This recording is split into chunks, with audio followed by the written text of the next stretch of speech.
हरे कृष्ण। पिछले कई वर्षों से वैष्णवी दीक्षा गुरु अर्थात स्त्रियों के आध्यात्मिक दीक्षा गुरु के रूप में कार्य करने का विषय अत्यधिक चर्चा में रहा है तथा इस पर जीबीसी ने कई प्रस्ताव भी पास किए हैं। इस विषय पर मेरा मत सदैव यही रहा है कि स्त्रियां पुरुषों के समान दीक्षा गुरु की भूमिका निभाने के लिए नहीं बनी है।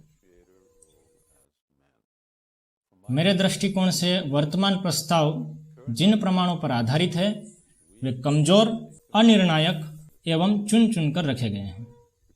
मैंने जीबीसी को बार बार इन विचारों से अवगत कराया है, किंतु अब मैं इस वीडियो के माध्यम से भक्त समुदाय को अवगत कराना चाहता हूं। मैं अपना कर्तव्य समझता हूं कि मैं अपने विचार व्यक्त करूं एक ऐसे निर्णय के विषय में जो मैं आश्वस्त हूं कि गलत निर्णय है तथा जिसके कई अदृष्ट परिणाम होने वाले हैं। ऐसा कहा जा सकता है कि श्रील प्रभुपाद जो चाहते थे यह उससे अलग दिशा में ले जा रहा है, और कम से कम मैं अपनी अंतरात्मा के प्रति तो सच्चा ही हूं। संभवतः मेरा प्रस्तुतिकरण तथा मेरे तर्क पूर्ण रूप से सही न हो, फिर भी मैं समझता हूं कि इस्कॉन के लिए यह अधिक सुरक्षित है कि वह जो श्रील प्रभुपाद ने किया था वही करता रहे, मतलब कोई वैष्णवी दीक्षा गुरु नहीं। हरे कृष्ण। मैं अपने दर्शकों और श्रोताओं का अभिवादन करता हूं। जय श्रील प्रभुपाद। शुरुआत करते हैं। जीबीसी के वर्तमान निर्णय के अनुसार वैष्णवी दीक्षा गुरु बनने के लिए जो योग्यताएं चाहिए उसे मैं अभी पढ़ूंगा। आप इसको अपनी आंखों से देख सकते हैं। एक परिपक्व तथा सुयोग्य भक्त स्त्री आध्यात्मिक दीक्षा गुरु की भूमिका निभा सकती है। योग्यताएं क्या हैं? कम से कम 55 वर्ष की आयु तथा एक स्थिर पारिवारिक जीवन में हो, अपने पति, ज्येष्ठ पुत्र या दामाद के संरक्षण में हो, या तो योग्य गृहस्थ दंपति अथवा वरिष्ठ वैष्णव या वैष्णवी संकेतन संरक्षण में। ठीक है, मैं सहमत हूं। बेशक स्त्री दीक्षा दे सकती है, किंतु प्रश्न यह है कि कृष्ण भावनामृत के किस स्तर पर। प्रभुपाद तथा गौड़ीय परंपरा जो जाह्नवा, गंगा माता, सीता ठाकुरानी के स्तर पर है, उनका उदाहरण देते हैं। ये बद्ध जीवात्माएं नहीं है।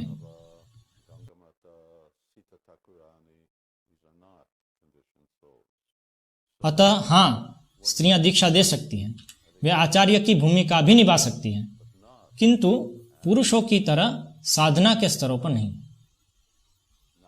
मैं यह किस आधार पर कह रहा हूं? ठीक है, यह है मेरा प्रमाण। वैष्णवी दीक्षा गुरु बनने के बारे में केवल श्रील प्रभुपाद के ही विशिष्ट वाक्यों से मैं इस चर्चा को सरल रूप से प्रस्तुत करना चाहता हूं, जो श्रील प्रभुपाद के प्रत्यक्ष कथनों पर आधारित हैं, न कि अप्रत्यक्ष कथनों पर।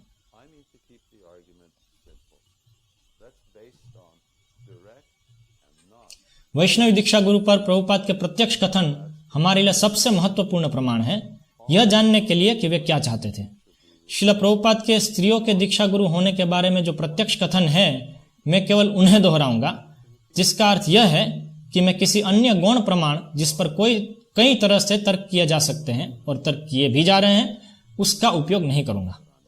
उदाहरण के लिए मैं श्रील प्रभुपाद के ऐसे सैकड़ों असंगत अतिव्याप्त वक्तव्य का, जैसे कि हर कोई गुरु हो सकता है, उपयोग नहीं करूंगा, क्योंकि इसे आप शिक्षा गुरु, दीक्षा गुरु, पथ प्रदर्शक गुरु किसी भी के लिए उपयोग कर सकते हैं। मैं वर्णाश्रम विचार के बारे में भी चर्चा नहीं करूंगा, जैसे स्त्रियों की समाज में भूमिका इत्यादि। न ही मैं अन्य शास्त्रों या उनके विवेचन में उतरूंगा, और न ही मैं गौड़ीय परंपरा में स्त्री दीक्षा गुरुओं के विषय की चर्चा करूंगा। और मैं यह भी चर्चा नहीं करूंगा कि स्त्री के दीक्षा गुरु बनने के इस्कॉन के इस नए निर्णय पर अन्य वैष्णव संप्रदाय या गौड़ीय संप्रदाय क्या सोचते हैं।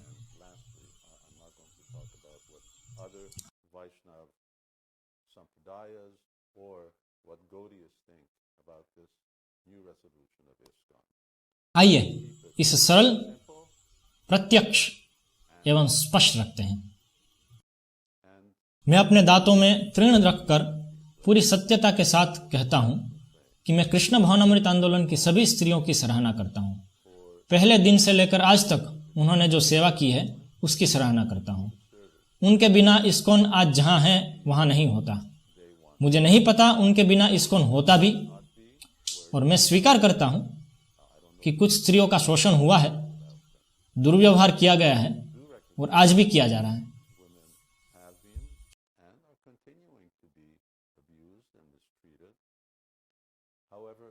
चूंकि इस वीडियो में मैं एक पक्ष ले रहा हूं, मैं ये बताना चाहता हूं कि मैं पुरुष प्रधानतावादी नहीं हूं, न ही मैं स्त्री अधिकारवादी हूं, न ही मैं राजनीतिक रूप से सही दिखना चाहता हूं, जिससे इस आंदोलन के अंदर या बाहर के लोगों को या इस आंदोलन के अंदर के जो लोग राजनीतिक रूप से सही होना चाहते हैं उन्हें अच्छा लगूं।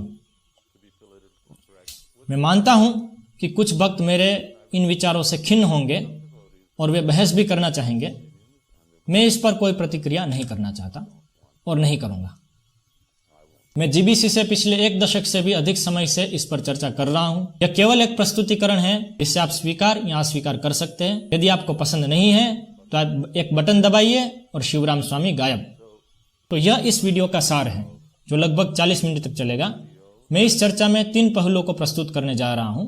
प्रथम है वैष्णवी दीक्षा गुरु के प्रस्तावकों के मुख्य प्रमाणों की दुर्बलता तथा काल्पनिकता।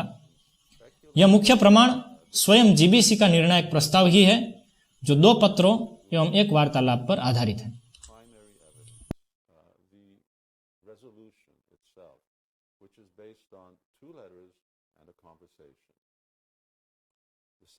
दूसरा पहलू है प्रभुपाद के निर्देश, जो कि उक्त प्रमाणों को खारिज करते हैं या उनकी वैधता पर प्रश्न उठाते हैं। दूसरे शब्दों में पत्रों एवं वार्तालापों के प्रयोग पर सवाल या निशान लगाते हैं। तीसरा पहलू है, जो मेरे लिए बहुत महत्वपूर्ण है, वो है श्रील प्रभुपाद की पुस्तकें और उनके स्वयं के व्यवहार से प्रदत्त संदेश, जो दोनों ही कहते हैं कि वैष्णवी दीक्षा गुरु नहीं होनी चाहिए। ठीक है, तो सबसे पहले सबसे महत्वपूर्ण और सीधा प्रमाण से प्रारंभ करते हैं। वैष्णवी दीक्षा गुरु के बारे में सबसे सीधा प्रमाण है 1969 के श्रील प्रभुपाद द्वारा पुरुष और स्त्री दीक्षा पर लिखे गए 2 पत्र। इनमें से एक को देखते हैं। यह अधिक विस्तृत है और दूसरा केवल इसी की प्रतिवृत्ति है, पुनरावृत्ति है। तो आप इसे मेरे साथ पढ़ सकते हैं। श्रील प्रभुपाद कहते हैं,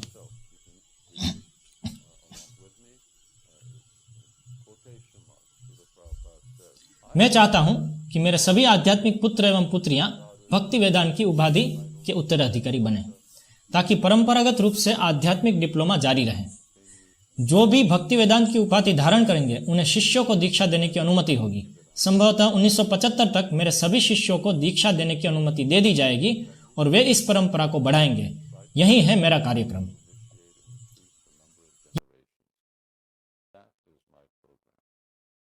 यह पत्र 3 जनवरी 1969 को हंसदूत को लिखा गया। ऐसा ही एक पत्र कीर्तनानंद को भी लिखा गया। दूसरा मुख्य प्रमाण वार्तालाप है, जिसका मैंने वर्णन किया था, और यह कुछ वर्ष पश्चात 1976 में प्रोफेसर ओ'कॉनल के साथ है, जो कि टोरंटो विश्वविद्यालय में प्रोफेसर थे। श्रील प्रभुपाद वहां थे और प्रोफेसर ओ'कॉनल ने उनसे पूछा, स्वामी जी, क्या स्त्री के लिए यह संभव है कि गुरु शिष्य परंपरा में वह गुरु बन सके? और श्रील प्रभुपाद ने उत्तर दिया, हाँ, जानवा देवी नित्यानंद प्रभु की पत्नी थी, वे बनी। यदि वह जीवन में सिद्धि की पूर्णता तक पहुंच सकती है तो गुरु बनना क्यों संभव नहीं? किंतु बहुत सारी नहीं। तो आइए हम इस प्रस्ताव के पीछे जो प्रमाण है उनको देखते हैं। पत्र से प्रारंभ करते हैं। मुझे यह स्वीकार करना होगा कि इन पत्रों को देखकर मुझे आश्चर्य हुआ। उन लोगों ने मुझे यह इंगित किया कि अपने शिष्यों को दीक्षा गुरु बनाने के बारे में श्रील प्रभुपाद के कुछ विचार थे, और इन शिष्यों में स्त्रियां भी सम्मिलित थी।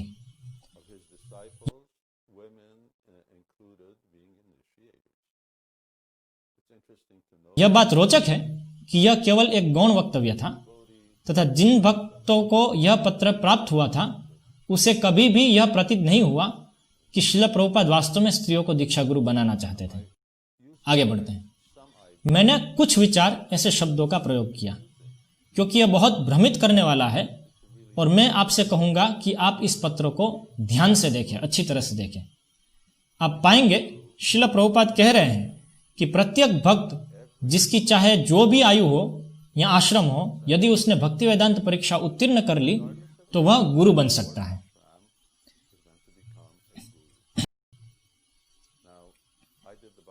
अभी मैंने 1974 में भक्ति शास्त्री की परीक्षा दी। यह भक्ति शास्त्री परीक्षा बहुत आसान थी, और यदि कोई भक्ति वेदांत परीक्षा भी होने वाली थी तो वो भी बहुत सरल होने वाली थी। मुझे जहां तक स्मरण है, इसमें 4 प्रश्न थे, जिसमें से 2 प्रश्न थे कि कृष्ण कौन है और भगवान चैतन्य कौन है। अतः यह बहुत ही कठिन नहीं थी। तो कल्पना कीजिए 50 साल पीछे जाकर, जब ब्रह्मचारिणियां मंदिर के आश्रम में रहते थे और साथ में शायद गृहस्थगण भी पति पत्नी छोटे बच्चों के साथ रहते थे, और ये सभी दीक्षा गुरु बन जाएंगे।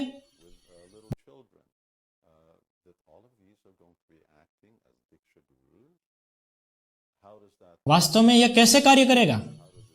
उस परिप्रेक्ष्य में श्रील प्रभुपाद ने जो कहा वह कैसे कार्य करेगा, यह स्पष्ट नहीं है, और न ही श्रील प्रभुपाद ने इसे आगे और अधिक स्पष्ट किया। अब आप इसकी तुलना कीजिए एक वार्तालाप के विपरीत वाक्यों से, जो प्रोफेसर ओ'कॉनल के साथ हुआ था, जिसे हमने अभी देखा, जिसमें प्रोफेसर स्त्रियों के गुरु बनने के बारे में पूछ रहे हैं। श्रील प्रभुपाद ने उस समय कहा बहुत सारी नहीं, किंतु पहले 69 में उन्होंने कहा था सभी। तो अभी जो सभी था वह अचानक से बहुत सारी नहीं हो गया।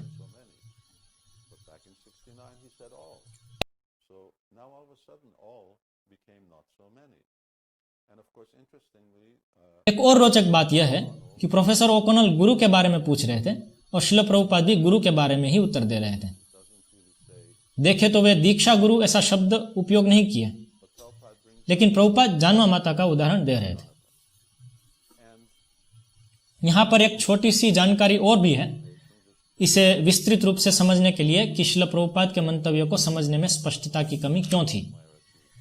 कुछ वर्षों बाद 1972 में पहले जीबीसी सदस्यों को श्रील प्रभुपाद संदेश देते हैं कि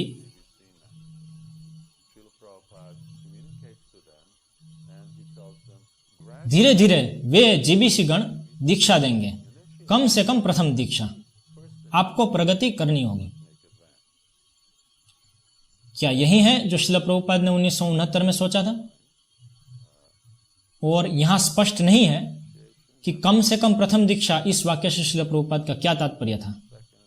कुछ प्रथम दीक्षा देंगे और कुछ प्रथम और द्वितीय दीक्षा दोनों देंगे। और हमें यह तथ्य भी ध्यान में रखना चाहिए कि गुरु बनने और गुरु होने के बारे में श्रील प्रभुपाद ने केवल पुरुषों से ही चर्चा की थी, स्त्रियों से गुरु बनने के बारे में कभी भी चर्चा नहीं की।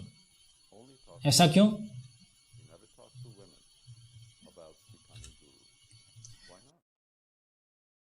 1975 आया।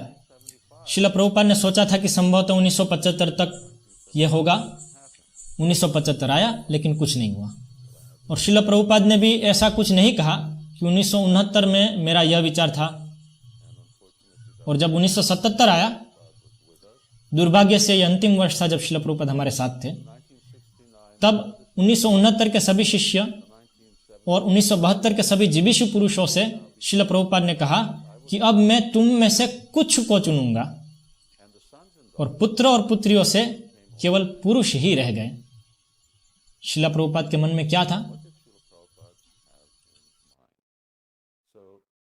तो आप इन विचारों में परिवर्तन देखेंगे कि प्रभुपाद किन लोगों के बारे में बात कर रहे हैं। शुरुआत में वे बात कर रहे हैं सभी शिष्यों की, जो बाद में जाकर सभी जीबीसी सदस्यों की हो जाती है, और अंत में केवल कुछ वरिष्ठ सदस्यों तक रह जाती है। और किस वस्तु के बारे में बात कर रहे हैं? कम से कम प्रथम दीक्षा। क्या अर्थ है इसका? और लिंग क्या होना चाहिए? तो शुरुआत में पुत्र और पुत्रियां बारे में बात थी, किंतु अंत में पुत्रों तक ही सीमित रहेगी। इसलिए मैं कह रहा हूं कि 1969 में श्रील प्रभुपाद के कुछ विचार ही थे, किंतु इन अन्य बातों को ध्यान में लेते हुए, बेशक अन्य बहुत सारी बातें भी हैं, किंतु यह बातें मुख्य है क्योंकि इन पर जीबीसी का वर्तमान निर्णायक प्रस्ताव टिका हुआ है। यह इसके मुख्य प्रमाण है। यह कहना बहुत ही कपोल कल्पित होगा कि यही थी प्रभुपाद की योजना। इसमें स्पष्टता की इतनी कमी है कि हम कह ही नहीं सकते श्रील प्रभुपाद यह चाहते थे। इस पत्र से प्रभुपाद क्या चाहते थे यह स्पष्ट नहीं है, और ऐसा दावा करना कि प्रभुपाद यह चाहते थे, इस पत्र की एक बहुत ही चयनात्मक व्याख्या होगी। इससे प्रभुपाद जो पत्र में लिख रहे हैं और जो वार्तालाप में बोल रहे हैं, उसका वास्तविक अर्थ संबोधित नहीं हो रहा है। इसीलिए वर्तमान विधान अपने स्वयं के प्रमाण का प्रतिनिधित्व नहीं कर रहा। दूसरे शब्दों में, जिन प्रमाणों पर वर्तमान प्रस्ताव आधारित है वही इस प्रस्ताव का समर्थन नहीं कर रहे। फिर इस विषय पर श्रील प्रभुपाद के दूसरे वक्तव्यों का तो कहना ही किया। तो हमने पत्रों को देखा, अब मैं वार्तालाप पर आता हूं। हम देखते हैं कि यहां भी प्रोफेसर ओ'कॉनेल के साथ हुए वार्तालाप में भी स्पष्टता की कमी है, क्योंकि जैसा कि मैंने पहले भी कहा, 1969 के सभी आगे जाकर के बहुत सारे नहीं हो गए।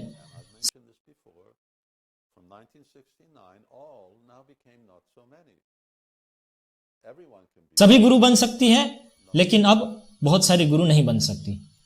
और हम गुरु की बात कर रहे हैं, दीक्षा गुरु की नहीं, लेकिन वो एक गौण बात है। श्रील प्रभुपाद पुनः जानवा माता का उदाहरण देते हैं, और उस कक्ष में एक भारतीय महिला बैठी है जो बाद में प्रश्न पूछती है, और श्रील प्रभुपाद नहीं कहते कि वो गुरु बन सकती है। वे जानवा माता के बारे में बात करते हैं और वे अपनी किसी शिष्या का भी उल्लेख नहीं करते हैं। तो मेरी समझ से यह हमारे लिए फिर से कल्पना का ही विषय है कि वास्तव में श्रील प्रभुपाद क्या तात्पर्य था। विशेष रूप से अब मैं श्रील प्रभुपाद के एक दूसरे वार्तालाप की चर्चा करना चाहूंगा, जो एकमात्र ऐसा दूसरा वार्तालाप है जिसमें श्रील प्रभुपाद उसी प्रश्न का उत्तर दे रहे हैं। इस बार यह प्रश्न उनके एक शिष्य अत्रे ऋषि ने रखा, जिसमें उन्होंने स्त्रियों के गुरु के रूप में कार्य करने के बारे में पूछा, और श्रील प्रभुपाद ने उत्तर दिया, ऐसा नहीं है कि स्त्री आचार्य नहीं बन सकती, किंतु सामान्यतः वे नहीं बनती, किसी अति विशेष परिस्थिति में। किंतु जानवा देवी को स्वीकार किया गया, लेकिन उन्होंने घोषित नहीं किया। यह 1972 की बात है। तो अब श्रील प्रभुपाद का वैष्णवी दीक्षा गुरु के बारे में विचार का दायरा विस्तृत हो रहा है। सभी से सामान्यतः वे नहीं, या अति विशेष परिस्थिति में, और वे घोषित नहीं करती। इसका क्या मतलब है कि उन्होंने घोषित नहीं किया?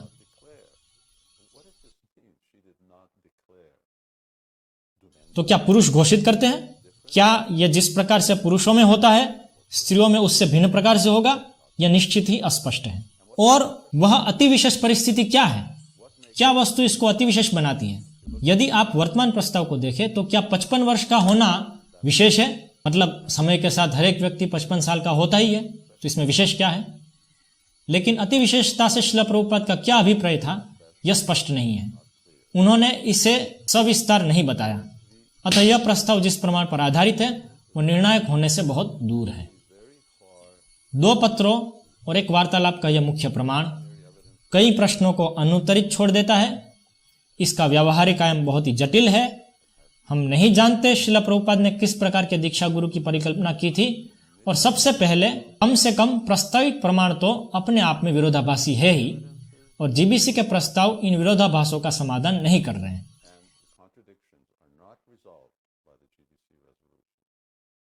इसलिए हमारे पास ऐसे वाक्य है, सारी स्त्रियां, बहुत सारी नहीं, सामान्यता नहीं, अति विशेष परिस्थिति में। तो मैं एक बार फिर दोहराता हूं, इस प्रस्ताव में अपने ही प्रमाणों पर ठोस आधार का अभाव है। यह प्रस्ताव जिन प्रमाणों पर टिका हुआ है वे इस प्रस्ताव को समर्थन नहीं देते। हरे कृष्ण। यह प्रस्तुति का पहला भाग था, और अब हम अपनी प्रस्तुति के दूसरे भाग की ओर आगे बढ़ने जा रहे हैं। हरे कृष्ण। मेरी प्रस्तुति का दूसरा भाग इस पर केंद्रित रहेगा कि किस प्रकार श्रील प्रभुपाद वास्तव में उन प्रमाणों को अयोग्य घोषित करते हैं जिनके आधार पर वैष्णवी दीक्षा गुरु का प्रस्ताव टिका हुआ है।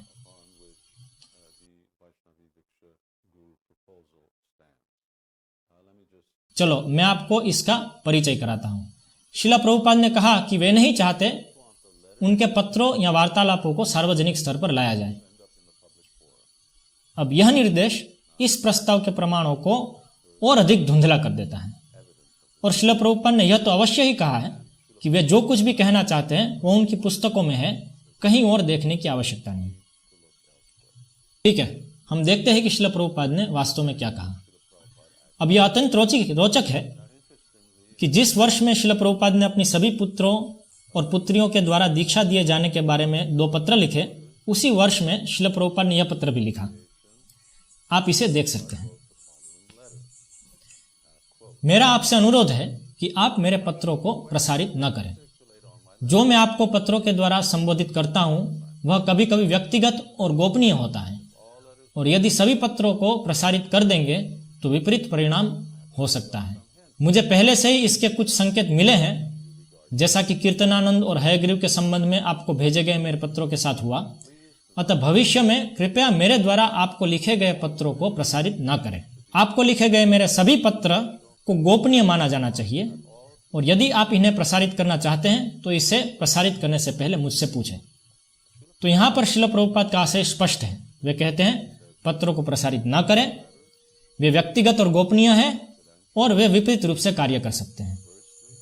अतः निश्चित ही इससे उक्त प्रमाणों की वैधता पर बादल छा जाते हैं, क्योंकि ये श्रील प्रभुपाद के अपने शब्द हैं।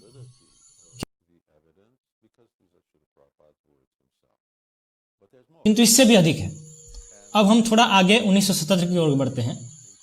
यह श्रील प्रभुपाद का हमारे साथ अंतिम वर्ष था। श्रील प्रभुपाद ने पहले अपने पत्रों के विषय में कहा था कि वे अपने पत्रों को सार्वजनिक नहीं करना चाहते, और अभी अगस्त 1977 में एक भक्त ने श्रील प्रभुपाद को लिखा। वह उनकी रिकॉर्डिंग्स को लिप्यंतर करके अर्थात लिखित रूप देकर उन्हें उनकी पुस्तकों के प्रति संदर्भ के रूप में प्रकाशित करना चाहता था। इस उद्देश्य से उसने श्रील प्रभुपाद से आशीर्वाद मांगा। अभी यह एक बहुत अच्छा विचार प्रतीत होता है, और वास्तव में श्रील प्रभुपाद के तिरोभाव के पश्चात यह किया भी गया। लेकिन श्रील प्रभुपाद ने यह निर्देश दिए।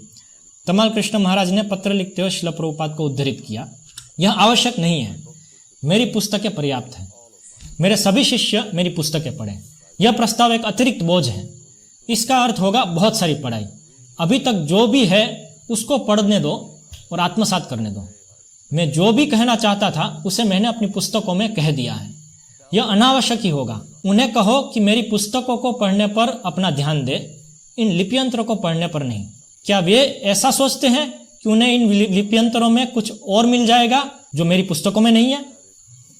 यहाँ पर श्रील प्रभुपाद बहुत ही बलपूर्वक अपनी बात रख रहे हैं। वे अपनी बात को विभिन्न दृष्टिकोण से दोहरा रहे हैं। श्रील प्रभुपाद अपनी शिक्षाओं में से भी भक्तों को किसका अध्ययन करना है उसका दायरा सीमित कर रहे हैं।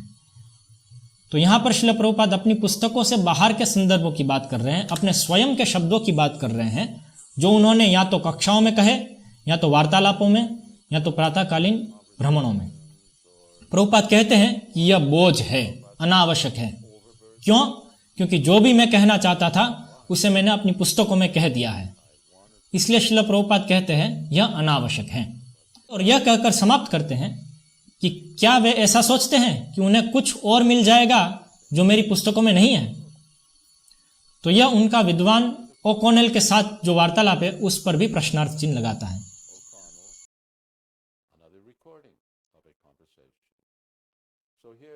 तो संक्षिप्त में हम इस निष्कर्ष पर पहुंचते हैं कि मुख्य प्रमाण जिन पर वैष्णवी दीक्षा गुरु का विचार टिका हुआ है वे मात्र ये पत्र और वार्तालाप पर हैं, किंतु श्रील प्रभुपाद इनको वैध प्रमाण के रूप में अस्वीकार करते हैं। अतः कम से कम ऐसे प्रमाण की उपयोग अति संदेहपूर्ण हो जाता है। मेरे लिए और कुछ अन्य लोगों के लिए तो यह अमान्य ही हो जाता है। हमने पहले ही स्थापित कर दिया कि प्रस्तुत प्रमाण अपने आप में विरोधाभासी है, और अभी स्थापित किया कि श्रील प्रभुपाद इसको खारिज कर देते हैं।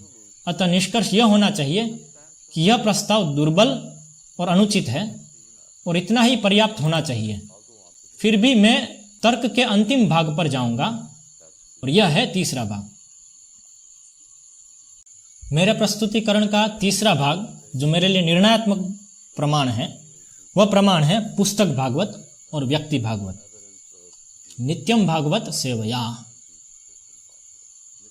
प्रथम भाग में मैंने दिखाया कि किस प्रकार जिन प्रमाणों के ऊपर वैष्णवी दीक्षा गुरु का प्रस्ताव आधारित है वे प्रमाण अपने आप में विरोधाभासी है और दुर्बल है।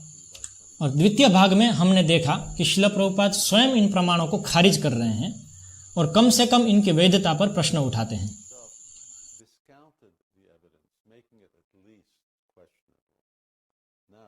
अब यह तीसरा भाग दिखाता है कि भागवत के तात्पर्य में श्रील प्रभुपाद के अपने शब्द कहते हैं कि स्त्रियां दीक्षा गुरु नहीं बन सकती।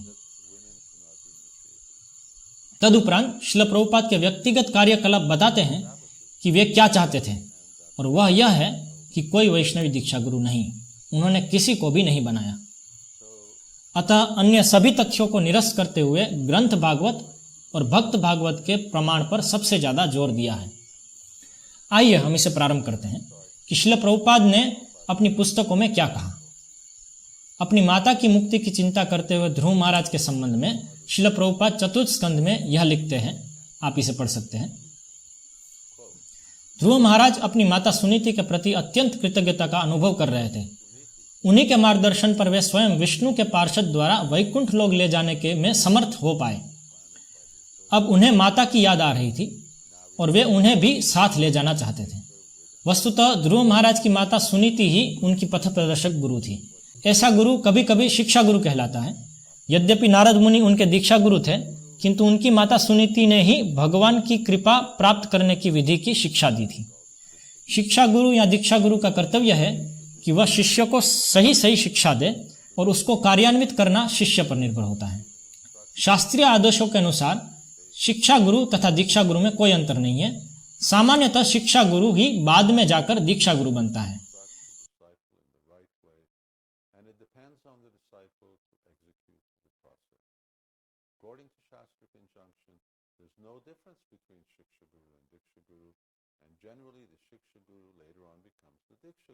किंतु स्त्री होने के कारण, विशेष रूप से माता होने के कारण, सुनीति अपने पुत्र महाराज ध्रुव की दीक्षा गुरु नहीं बन सकती थी।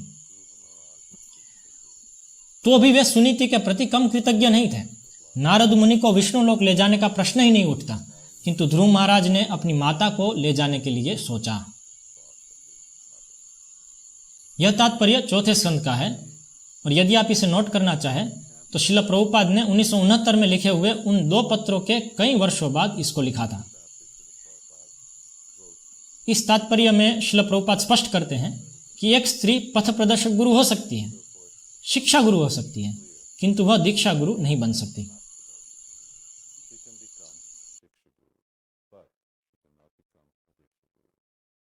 यह शास्त्र है और यह हमारे लिए प्रमुख प्रमाण है। हमारी पद्धति यह है कि श्रीमद् भागवतम और उसकी व्याख्या बाकी सभी प्रमाणों से ऊपर है। इसलिए यदि आप पत्र और संवाद को वैध प्रमाण के रूप में स्वीकार भी कर लें तो भी उन्हें श्रीमद् भागवतम के संदर्भ में देखना होगा। यदि आप उस निम्न प्रमाण को इस उच्च प्रमाण के से समन्वय नहीं कर पाते तो आपको निम्न प्रमाण को रद्द करना होगा। जैसा कि श्रील प्रभुपाद ने कहा, क्या वह यह विचार कर रहा है कि उन पत्रों और संवादों में उसे कुछ ऐसा मिल जाएगा जो मेरी पुस्तकों में नहीं है? तो इसका अर्थ है कि पत्र और संवाद वही कह रहे हैं जो पुस्तकों में है। या तो पुस्तक बताती है कि पत्र और संवादों में श्रील प्रभुपाद वास्तव में क्या कहना चाहते थे। यही उचित समझ है। श्रील प्रभुपाद का यह तात्पर्य यह बताता है कि पत्र और संवाद में वे वास्तव में क्या कहना चाहते थे। उनमें स्पष्टता की कमी थी। अब श्रील प्रभुपाद इसे स्पष्ट कर रहे हैं। श्रील प्रभुपाद ने हमें यही सिखाया, हर बात को श्रीमद् भागवतम के प्रमाण से समन्वय करके परखना। और अब हम अपने अंतिम प्रमाण पर आते हैं। कुछ लोग ऐसा विचार रखते हैं कि श्रील प्रभुपाद का आचरण ही सबसे पुष्ट प्रमाण है। तो उनका आचरण क्या बताता है? श्रील प्रभुपाद ने कोई वैष्णव दीक्षा गुरु नहीं बनाए। कुछ लोग चुनौती देंगे, ठीक है, लेकिन क्या इसका कुछ अर्थ है? हाँ, शास्त्रों के अनुसार इसका अर्थ है। तो शास्त्र क्या बताते हैं? चैतन्य चरितामृत में कविराज गोस्वामी कहते हैं, धर्म स्थापना हेतु साधुर व्यवहार। एक भक्त का आचरण धर्म के सिद्धांतों का सही उद्देश्य प्रतिष्ठापित करता है।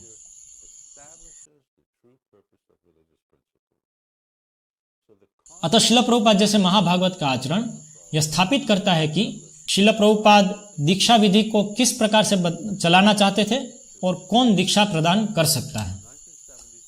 1977 में जब श्रील प्रभुपाद इस भौतिक जगत को छोड़कर जा रहे थे, तब उन्होंने जीबीसी के पदाधिकारियों को बुलाकर स्पष्ट रूप से कहा कि वे अब जाने वाले हैं।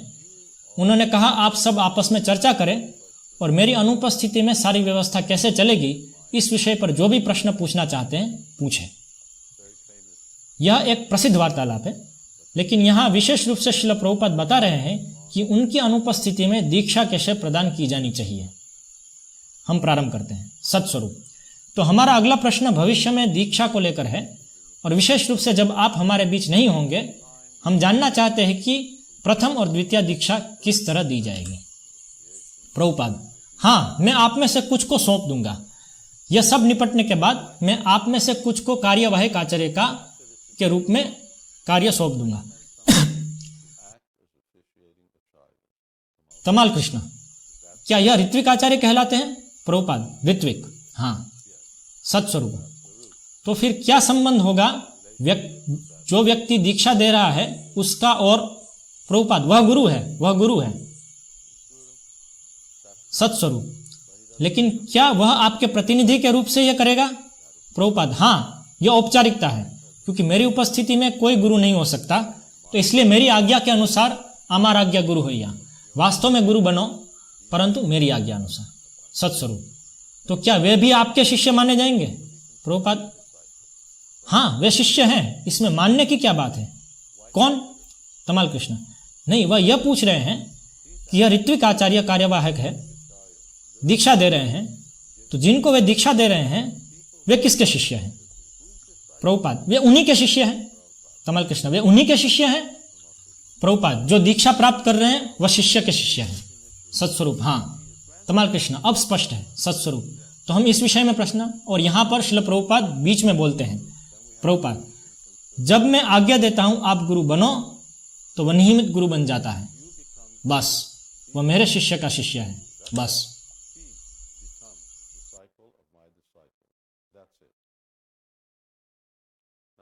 और आने वाले दिनों में श्रील प्रभुपाद ने 11 वरिष्ठ भक्तों को दीक्षा गुरु के रूप में कार्य करने का अधिकार दिया।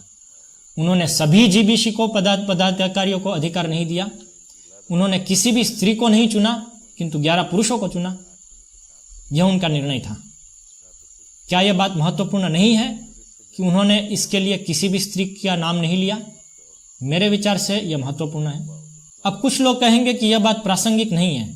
श्रील प्रभुपाद ने किसी हिस्पनिक का नाम नहीं लिया या किसी काली जाति के व्यक्ति का नाम नहीं लिया, परंतु इस्कॉन के इतिहास में उस समय हिस्पनिक का या काली जाति का मुद्दा नहीं था। किंतु श्रील प्रभुपाद को यह भली भांति ज्ञात था कि इस्कॉन के कुछ पुरुषों के मनोभाव में इस्कॉन की स्त्रियों को लेकर तनाव था। यह विचार कीजिए कि केवल 1 वर्ष पूर्व 1976 में श्रील प्रभुपाद ने पूरे राधा दामोदर संकीर्तन दल को विघटित कर दिया था, जो उनका सबसे बड़ा ग्रंथ वितरण का दल था, क्योंकि उस दल का भाव गृहस्थ और स्त्रियों से विरुद्ध था, प्रतिकूल था। स्त्रियों के प्रति दुर्व्यवहार करने की इस प्रवृत्ति के अस्तित्व को श्रील प्रभुपाद भली भांति जानते थे, फिर भी उन्होंने वैष्णवी दीक्षा गुरु नहीं बनाए। उनके पास अवसर था, वह इसके लिए नामांकन कर रहे थे। अगर वो इस बात को रखना चाहते कि स्त्रियां भी दीक्षा गुरु की भूमिका में हो, कि जो उन्होंने 1969 में कहा था, यदि उसका वास्तविक अर्थ यही था तो यही था सही समय, और दुर्भाग्य से यह आखिरी समय भी था, लेकिन उन्होंने ऐसा नहीं किया। श्रील प्रभुपाद उस समय ऐसा कर सकते थे। उस समय हमारे आंदोलन में कुछ बहुत सम्मानित महिला भक्त भी थी, जैसे यमुना देवी हैं। प्रभुपाद उन्हें नियुक्त कर सकते थे, लेकिन उन्होंने नहीं किया। नहीं, जब तक श्रील प्रभुपाद हमारे साथ थे, उन्होंने स्त्रियों को उच्च अधिकार के पद जैसे जीबीसी, मंदिर अध्यक्ष, बीबीटी अध्यक्ष या अन्य उच्च पद दिए। वैष्णवी दीक्षा गुरु एक बहुत ही महत्वपूर्ण आधिकारिक एवं नेतृत्वपूर्ण भूमिका है। श्रील प्रभुपाद का कोई वैष्णवी दीक्षा गुरु नहीं बनाना उनके पूर्व प्रदर्शित संचालन पद्धति व आचरण के अनुरूप ही है। और जब प्रभुपाद दीक्षा गुरु बनाने संबंधित चर्चा करते थे तो वे पुरुष भक्तों से ही करते थे। वे कभी भी स्त्री भक्तों से इस विषय में चर्चा नहीं करते थे, और न तो कभी चर्चा करते थे कि स्त्री के दीक्षा गुरु बनने के विषय में। ऐसा क्यों? तो ठीक है, अब मैं इस आखिरी तीसरे भाग का सारांश देता हूं। श्रील प्रभुपाद के श्रीमद् भागवत के तात्पर्य से और उनके आचरण से वैष्णवी दीक्षा गुरु संबंधित उनका मत स्पष्ट है। तो वे ये हुए पुस्तक भागवत और पुरुष भागवत, और यह दोनों ही मुख्य प्रमाण हैं उनकी इच्छा जानने के लिए। यह है सबसे प्रबल प्रमाण। पत्र और संवाद के प्रमाणों को उनके ग्रंथ में लिखे हुए शब्द व आचरण के संदर्भ में समझना होगा। हमें 2 पत्र और प्रोफेसर के साथ हुए उनके संवाद को हमारे शास्त्रों और हमारे संस्थापक आचार्य के आचरण रूपी स्पष्ट वाक्य से अधिक महत्व नहीं दे सकते। मैं इस पूरे विषय का अंतिम निष्कर्ष संक्षिप्त में बताना चाहूंगा। जो प्रमाण वैष्णवी गुरु बनाने के समर्थन में दिए गए हैं वे परस्पर विरोधाभासी, अस्पष्ट एवं दुर्बल हैं। इसके अतिरिक्त श्रील प्रभुपाद इन प्रमाणों को खारिज करते हैं। उनकी शास्त्रीय व्याख्या बताती है कि स्त्रियां दीक्षा नहीं देती, और उनका आचरण बताता है कि स्त्रियां वैष्णवी गुरु नहीं होती। इसलिए शास्त्र और श्रील प्रभुपाद के आचरण का बल उनके पत्रों और संवादों के बल से कहीं अधिक है। अतः मैं सुझाव देता हूं कि इस निर्णय को रद्द किया जाए। यह होगा कि नहीं होगा, हरे कृष्णा। लेकिन कम से कम मैं यह सुझाव देना चाहूंगा कि जब तक इस्कॉन के अग्रणी गण ऐसे निर्णय को लेने के लिए ज्यादा परिपक्व नहीं होते, तब तक इस निर्णय को स्थगित कर दिया जाए। सीधी बात करें तो इस्कॉन के लिए यह सुरक्षित होगा कि वह वही करे जो श्रील प्रभुपाद ने कहा है और वही करे जो श्रील प्रभुपाद ने किया है, और वह है कोई वैष्णवी दीक्षा गुरु नहीं। अधिक स्पष्टता के लिए मैं कहना चाहूंगा, जैसा कि श्रील प्रभुपाद कहते हैं, हाँ, स्त्री दीक्षा दे सकती है और यहां तक कि आचार्य भी बन सकती है, लेकिन पुरुष की तरह साधना के स्तर पर नहीं, जैसा कि मैं चर्चा करता आया हूं, किंतु जानवा माता की तरह सिद्ध अवस्था में। अभी कौन योग्य होगा, बहुत सारी नहीं और बहुत ही विशेष परिस्थिति में इत्यादि मानदंडों पर, और किस प्रकार से हम इतने उच्च गुणों वाली वैष्णवी को पहचान पाएंगे और इन्हें सशक्त बना पाएंगे, इस प्रकार के प्रश्नों के उत्तरों के लिए हमें आवश्यकता है समय की, चर्चा करने की और अधिक आध्यात्मिक परिपक्वता की। यह इस वीडियो का संदेश है। मैं जानता हूं कि श्रील प्रभुपाद उनकी बेटियों से बहुत प्रेम करते हैं। मैं जानता हूं कि उनमें से कुछ के साथ गलत व्यवहार हुआ है और हो रहा है। मैं जानता हूं कि कुछ भक्त सोच रहे हैं कि उन्हें जो पीड़ा मिली है उसकी पूर्ति करने के लिए स्त्रियों को दीक्षा देने का अधिकार दिया जाना चाहिए।